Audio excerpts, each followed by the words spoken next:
नमस्कार, मैं हूं ऋचा शर्मा और आप देख रहे हैं खबर 1 मिनट। इस बुलेटिन में हम मात्र 60 सेकंड में आपको खबरों का विश्लेषण दिखाते हैं। तो चलिए शुरू करते हैं खबर 1 मिनट।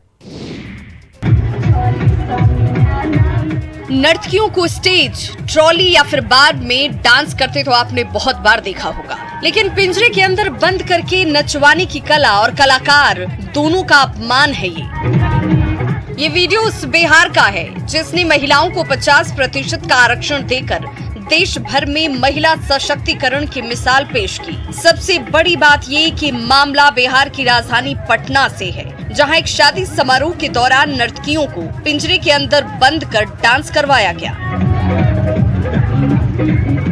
रात भर उसमें बंद बारबालाएं डांस करती रहीं और ठेले के पीछे पीछे लड़के हुल्लड़बाजी करते रहे। पटना के एसके नगर में कोरोना प्रोटोकॉल की भी जमकर धज्जियां उड़ाई गई। हैरानी की बात ये कि प्रशासन के कानों तक डीजे की गूंज तक नहीं पहुंची।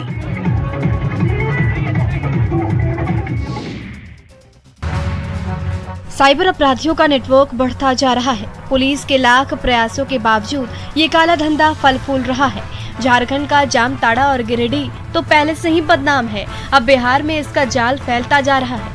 नवादा की अकबरपुर पुलिस के सहयोग से मुंबई क्राइम ब्रांच की पुलिस ने 3 अपराधी को गिरफ्तार किया। जिले के अकबरपुर और काशीचक इलाके से तीनों की गिरफ्तारी हुई है। इनके पास से 35 एटीएम कार्ड, 1,80,000 रुपए और अलग अलग बैंक के 18 चेकबुक, पासबुक जब्त किया गया है। अकबरपुर के लखमोहना गांव से 2 लोगों को गिरफ्तार किया गया। वहीं काशीचक और चंडी नोमा से मुख्य आरोपी यशपाल शर्मा की गिरफ्तारी हुई। उसी के घर से पुलिस ने तलाशी के दौरान नकद समेत एटीएम कार्ड बरामद किए। अब तक इन लोगों ने लगभग 3 करोड़ की राशि का गबन किया। अपराधियों को ट्रांजिट रिमांड पर लेकर मुंबई क्राइम ब्रांच ले जाकर गहन पूछताछ करेगी।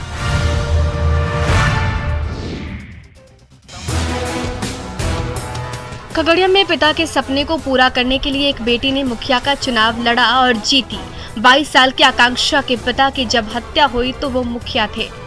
आकांक्षा दिल्ली में बीपीएससी की तैयारी कर रही थी। पिता की मौत के बाद अपनी तैयारी छोड़कर वो चुनाव में कूद गई। आकांक्षा ने खगड़िया जिले के मेघौना पंचायत से 2,806 वोट से जीत दर्ज की। इनके पिता भाकपा नेता जगदीश चंद्र बसु 4 बार मुखिया रहे थे। अपराधियों ने पिछले साल उनकी हत्या कर दी थी। 4 बहन और 1 भाई में आकांक्षा सबसे बड़ी है। वो सरकारी अफसर बनना चाहती थी। पिता की मौत के बाद आकांक्षा ने ही पूरे परिवार को संभाला। मुखिया बनने के लिए पंचायत चुनाव से पहले की तैयारियां शुरू की। आकांक्षा बसु ने बताया कि उन्हें ये जीत उनके पिता के अच्छे काम की वजह से मिली है। वो अपने पिता के ही नक्शे कदम पर चलना चाहती है।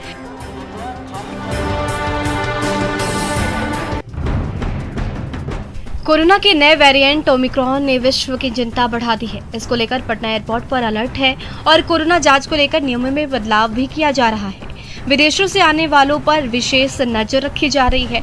कोरोना वैक्सीन की दोनों डोज लेने वाले यात्रियों की जांच की जा रही है और उनके लिए भी 10 दिनों की क्वारंटीन जरूरी है।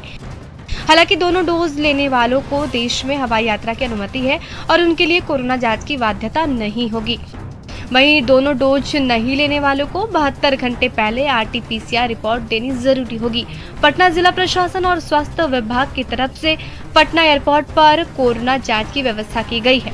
टीम ऐसे लोगों का कोरोना जांच कर रही है जिन लोगों ने वैक्सीन का दोनों डोज नहीं लिया और जो लोग विदेश यात्रा पर जा रहे हैं और ऐसे लोग जिनके पास 72 घंटे के अंदर का RT-PCR जांच रिपोर्ट नहीं है। बुधवार को एयरपोर्ट पर 84 लोगों की कोरोना जांच की गई। हालांकि सभी की रिपोर्ट निगेटिव रही।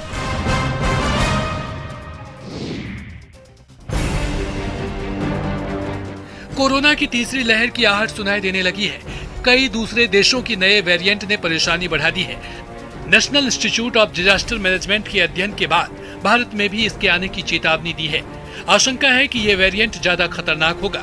नवादा में भी कोरोना संक्रमण से बचाव को लेकर स्वास्थ्य विभाग द्वारा तैयारी की गई है, लेकिन तैयारी की स्थिति काफी लचर दिख रही है।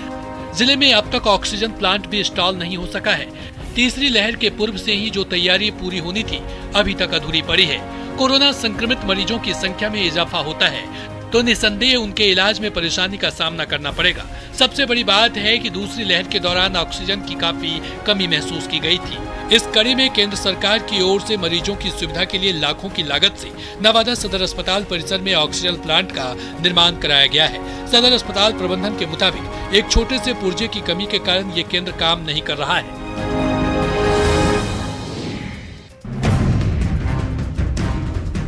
ऑक्सीजन की किल्लत को देखते हुए पूर्णिया मेडिकल कॉलेज में भी 2 ऑक्सीजन प्लांट लगाया गया, जिसमें एक प्लांट पीएम केयर फंड से और दूसरा एक एनजीओ के माध्यम से लगाया गया। 7 अक्टूबर को प्रधानमंत्री नरेंद्र मोदी ने पूर्णिया के 4 ऑक्सीजन प्लांट समेत देश के सभी अस्पतालों के ऑक्सीजन प्लांट का उद्घाटन किया था। उद्घाटन के करीब 1.5 माह के बाद भी पूर्णिया मेडिकल कॉलेज में बना दोनों ऑक्सीजन प्लांट चालू नहीं हो पाया है। यह ऑक्सीजन प्लांट सफेद हाथी साबित हो रहा है। हालांकि सभी वार्डों में ऑक्सीजन पाइपलाइन जोड़ दिया गया है। वहीं मेडिकल कॉलेज के प्रिंसिपल का कहना है कि ऑक्सीजन प्लांट का सारा काम बहुत पहले हो गया है, सिर्फ बिजली का कनेक्शन ठीक करना है।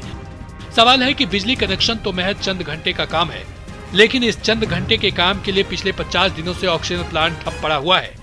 इसका मरीजों को कोई लाभ नहीं मिल रहा है। ऑक्सीजन की अगर जरूरत पड़ी तो फिर अस्पताल प्रबंधन क्या करेगा?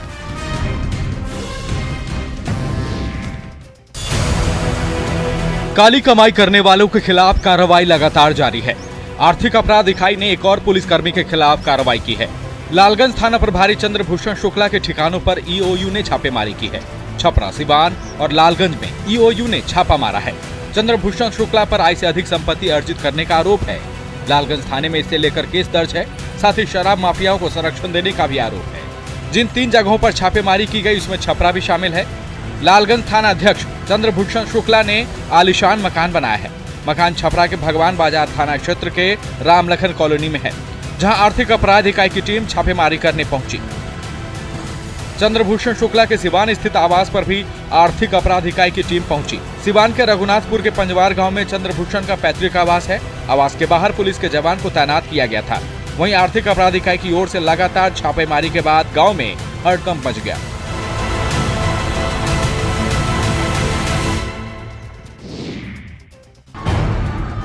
छपरा में बुधवार को अजीबोगरीब नजारा दिखा जब पुलिस वाले ही बंधक बने नजर आए।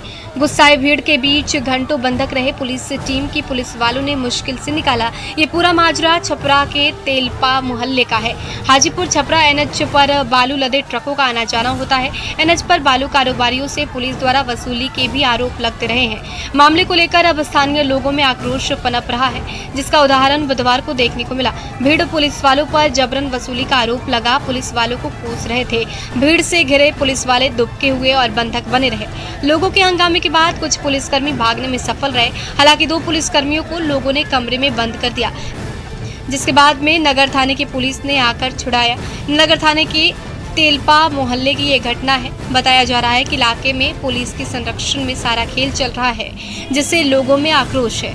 हालांकि लगातार कार्रवाई भी होती है, लेकिन फिर भी इस पर रोक नहीं लग पा रहा है।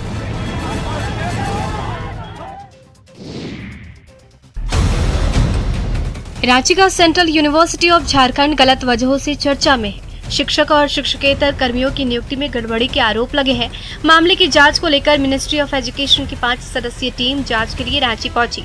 टीम ने चेरी मनातू स्थित CUJ कैंपस में अधिकारियों से मिलकर जानकारी ली, साथ ही नियुक्तियों से संबंधित दस्तावेज मांगा।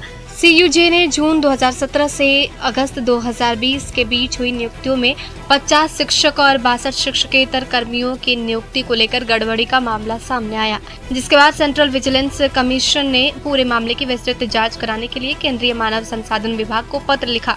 ज्यादातर नियुक्तियां तत्कालीन कुलपति नंद कुमार यादव इंदु के कार्यकाल में हुई है।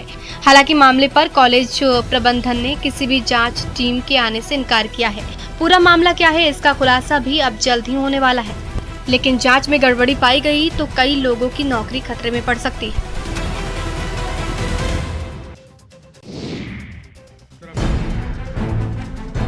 शराबबंदी को सफल बनाने के लिए सरकार दृढ़ है। कानून को सख्ती से लागू करने के लिए लगातार बैठ के चल रही है, तो इधर तस्कर भी हर दिन नए नए तरीके अपना रहे हैं। लगातार पुलिस कार्रवाई कर रही है, लेकिन तस्करी रुकने का नाम नहीं ले रहा। बांका में उत्पाद विभाग की टीम ने एक बार फिर से बड़ी कार्रवाई की है, जिसमें भारी मात्रा में अवैध विदेशी शराब जब्त की गई है। वाहन चेकिंग के दौरान उत्पाद विभाग की टीम ने 2 कार को जब्त किया। कार की टंकी और चेसिस में तहखाना बनाकर महंगी ब्रांड की शराब रखी गई थी। झारखंड के हंसडेहा से खगड़िया के महेशकूट की ओर शराब ले जाया जा रहा था। इस कार्रवाई में 3 लोगों को उत्पाद विभाग की टीम ने गिरफ्तार किया। फिलहाल पुलिस तीनों आरोपियों से ये जानने की कोशिश कर रही है कि इन सिंडिकेट में और कौन-कौन लोग जुड़े हैं, साथ ही शराब की सप्लाई कहां-कहां से की जा रही थी। दरअसल पंचायत चुनाव में शराब की खपत की खबरें आ रही हैं, जिसको लेकर तस्कर ज्यादा सक्रिय दिख रहे हैं।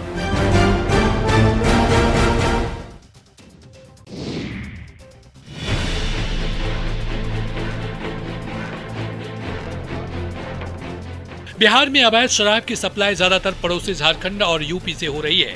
राज्य के पड़ोसी जिले गिरिडीह के विभिन्न इलाकों में अवैध शराब का कारोबार खूब फल फूल रहा है।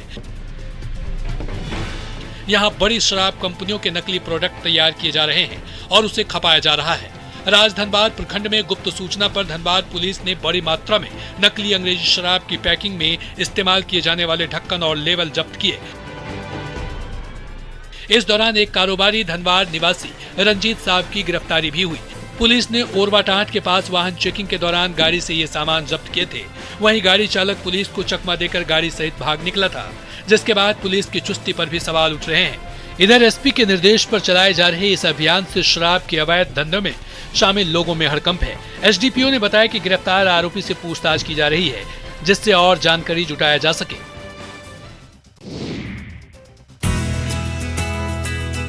बिहार में लागू शराबबंदी कानून के प्रति लोगों को जागरूक किया जा रहा है। बोधगया की एक गैर सरकारी संस्था भी इसमें भागीदारी निभा रही है। संस्था यहां आसपास के वैसे गांव में मुफ्त शौचालय की सौगात दे रही है, जहां के लोग शराबबंदी कानून का पूर्णतः पालन कर रहे हैं।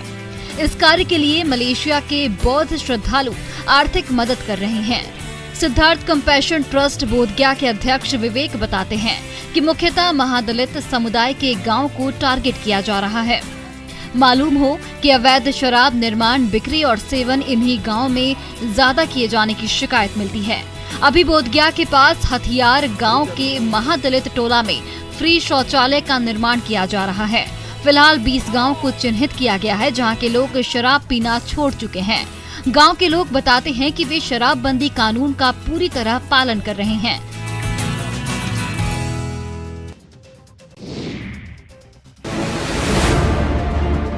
21वीं सदी में दुनिया कहां से कहां चली गई, लेकिन जमशेदपुर में जुगसलाई विधानसभा क्षेत्र के लोको कॉलोनी आज भी आदिम युग में है। यहाँ लोग पिछले 50 साल से ढिबरी युग में जीने को मजबूर है। शाम होते ही ढिबरी या फिर मोमबत्ती के सहारे घरों में रोशनी हो पाती है। हाल ये है कि आधार कार्ड, वोटर कार्ड लोगों के पास है, लेकिन बिजली की सुविधा नहीं मिल सकी है। टाटानगर रेलवे स्टेशन से महज 2 किलोमीटर दूर बसे लोको कॉलोनी में महतो टोला, हरिजन टोला और बिरसा टोला समेत करीब 500 से अधिक परिवार रहते हैं, जिनके घर पर बिजली नहीं है। सबसे अधिक परेशानी बच्चों को होती है। घर में बिजली नहीं रहने से बच्चे ठीक से पढ़ाई नहीं कर पाते। कॉलोनी के लोगों का कहना है कि चुनाव के वक्त उन्हें बिजली देने का आश्वासन दिया जाता है, लेकिन वादे कागजों से आगे नहीं बढ़ पाते। इस इलाके में बिजली से वंचित लोगों में नाराजगी साफ दिख रही है, लेकिन इसे दूर करने में अब तक कोई पहल नहीं की गई।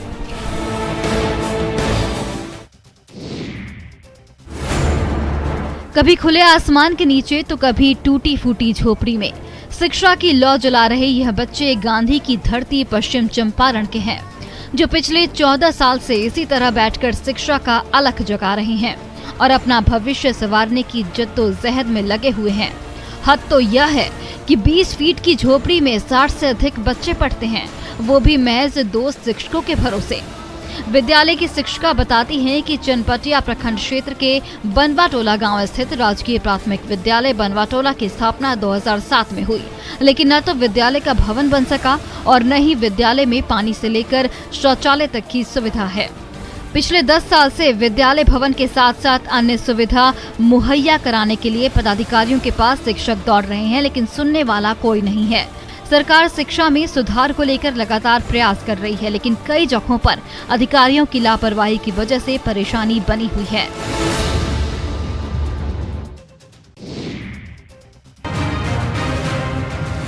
बांका में खाद की किल्लत और कालाबाजारी से किसान परेशान हैं। रजौन में किसानों को ना तो यूरिया मिलता है और ना ही डीएपी, जिससे उनको फसल के बर्बाद होने का डर सता रहा है। किसानों का कहना है कि बाजार में डीएपी और यूरिया की कीमत औने पौने वसूल की जाती है, जिसे वो खरीद नहीं सकते। विस्कोमान संचालक का कहना है कि उन्हें जरूरत के मुताबिक खाद नहीं मिलता। दरअसल कृषि विभाग की लापरवाही के कारण खाद विक्रेताओं की मनमानी चल रही है। सरकारी दर पर बिक्री का निर्देश जारी होते ही बड़ी संख्या में अनुज्ञप्तिधारी द्वारा पूरे सीजन में खाद का उठाव नहीं किया गया। दूसरी तरफ उठाव करने वाले विक्रेता किसानों से मनमाने ढंग से राशि वसूल रहे हैं। स्टॉक में खाद रहते हुए भी नहीं होने का बहाना बनाया जा रहा है। इधर कुछ किसानों ने बताया कि रात के अंधेरे में कालाबाजारी की जा रही है। इस कारण यूरिया के लिए किसानों के बीच त्राहिमाम मचा हुआ है। रबी फसल लगाने वाले किसान तो परेशान हैं ही, धान के समय में भी हालात ऐसे ही थे।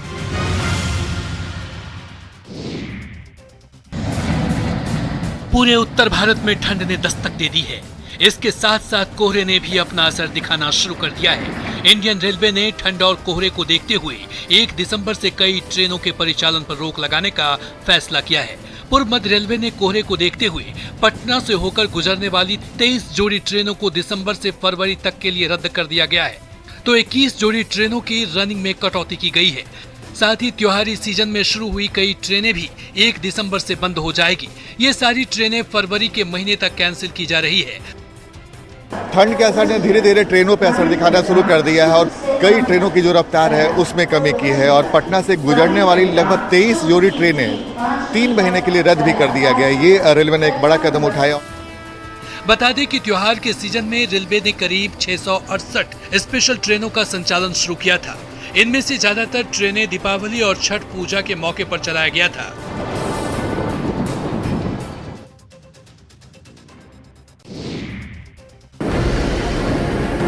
खरीफ फसल की कटाई के बाद खेतों में पड़े पराली एक गंभीर समस्या बनती जा रही है, जो सरकार से लेकर न्यायालय तक को हस्तक्षेप करने के लिए बाध्य कर दिया है।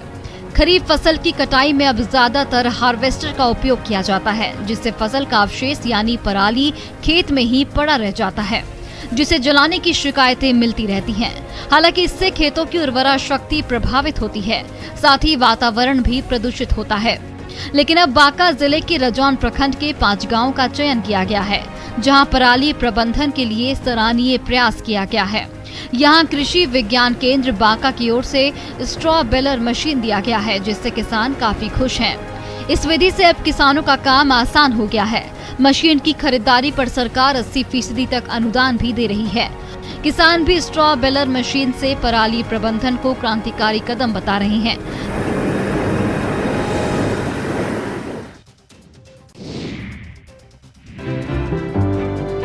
कृषि विज्ञान केंद्र चतरा की ओर से जिले में गेंदा फूल की संभावना तलाशी गई। कई किसानों को इसका प्रशिक्षण दिया गया और फिर इसका असर भी दिखने लगा।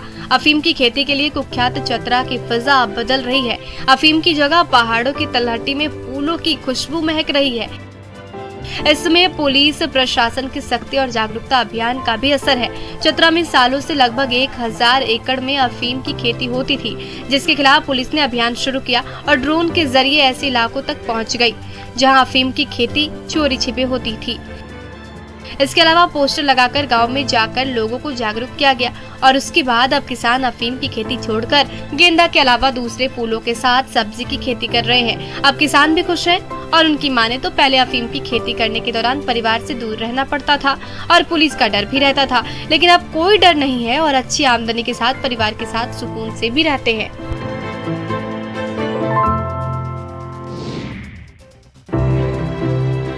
पिछले 1.5 साल से बंद पड़े बेतला नेशनल पार्क में रौनक लौटने लगी है। कोरोना काल में बंदी के बाद वन विभाग ने यहाँ पर्यटकों के आने की अनुमति दे दी। धीरे धीरे पर्यटकों की भीड़ बढ़ने लगी, जिससे बेतला पार्क के आसपास का इलाका गुलजार हो गया। 1 महीने पहले पार्क खुलने के बाद से पर्यटकों के साथ साथ आसपास रहने वाले लोगों में उत्साह है। कोरोना के कारण बेतला नेशनल पार्क को लॉकडाउन के दौरान बंद कर दिया गया था। उसके बाद से ये पार्क लगातार बंद ही है। ऐसे में पार्क के आसपास का इलाका सुनसान हो गया था। हालांकि कोरोना वायरस का असर कम होने के बाद सरकार ने विभिन्न पार्कों को खोलने का आदेश दिया, लेकिन बेतला नेशनल पार्क आम दिनों में भी जुलाई से लेकर सितंबर तक पूरी तरह से बंद रखा गया है। जुलाई से लेकर सितंबर तक जानवरों का प्रजनन काल होता है। अक्टूबर महीने में पार्क खुलते ही पर्यटकों की संख्या काफी बढ़ गई। वहीं नवंबर महीने में भी पर्यटकों की संख्या बढ़ती दिखी। खुशी की बात है कि पार्क में देशी के साथ विदेशी सैलानी भी पहुंच रहे हैं।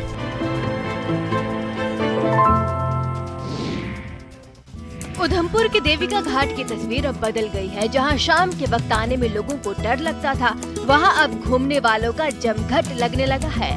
देविका घाट की इन तस्वीरों को देखकर आपको भी अंदाजा हो गया होगा कि नई योजना के तहत किस तरह इसका कायाकल्प हुआ है। आपको उधमपुर को देवनगरी की पहचान दिलाने वाली देविका नदी स्थानीय लोगों और प्रशासन के उपेक्षित रवैये और अतिक्रमण की वजह से बदहाल हो गई थी। लेकिन 2014 में उधमपुर में चुनावी रैली में देश के प्रधानमंत्री मोदी ने देविका का कायाकल्प करने का वादा किया और फिर यहाँ की तस्वीर बदलनी शुरू हो गई। किस तरह का यहाँ पर माहौल बना हुआ, और जब यहाँ पर टूरिस्ट यहाँ पर आएगा और जब देखेगा शिव जी की इतनी बड़ी मूर्ति यहाँ पर देख सकते हैं किस तरह का यहाँ पर काम ब्यूटिफिकेशन यहाँ पर लगा हुआ है। देविका को उसका पुराना और निर्मल स्वरूप लौटाने और देविका परिसर के कायाकल्प के लिए राष्ट्रीय नदी संरक्षण कार्यक्रम के तहत 186 करोड़ 74 लाख के प्रोजेक्ट का काम शुरू हुआ और इसका असर भी अब नजर आने लगा है। ये यज्ञ इतना खास है कि इसके बारे में जानकर आप हैरान रह जाएंगे। आमतौर पर हवन पूजा या फिर यज्ञ का आयोजन इंसानों की रक्षा और उनके सुखद भविष्य और वर्तमान के लिए किया जाता है, लेकिन तमिलनाडु के कोयम्बटूर में इस यज्ञ का आयोजन हाथियों की सुरक्षा के लिए किया गया है। दरअसल तमिलनाडु के कोयम्बटूर के बाहरी इलाके इत्तिमादाई के पास एक ट्रेन दुर्घटना में 3 हाथियों की मौत हो गई थी। उससे पहले भी ट्रेन की चपेट में आने से कई हाथियों की मौत हुई है। ऐसे में इन हाथियों की सुरक्षा के लिए कुछ लोगों ने हवन पूजा और यज्ञ का आयोजन किया। आपको बता दें, रेलवे और वन विभाग ने भी हाथियों की सुरक्षा के लिए कई कदम उठाए हैं। मसलन केरल और तमिलनाडु वन विभाग ने हाथियों पर नजर रखने के लिए ट्रैकर लगाए हैं, जो रेल की पटरी के आसपास इन पशुओं की आवाजाही के बारे में सूचना देते हैं। इसके अलावा हाथियों को रेल की पटरी पर आने से रोकने के लिए 12 वोल्ट के बिजली के तार लगाए गए हैं। फिलहाल इस बुलेटिन में बस इतना ही। बने रहिए न्यूज़ 18 बिहार झारखंड के साथ।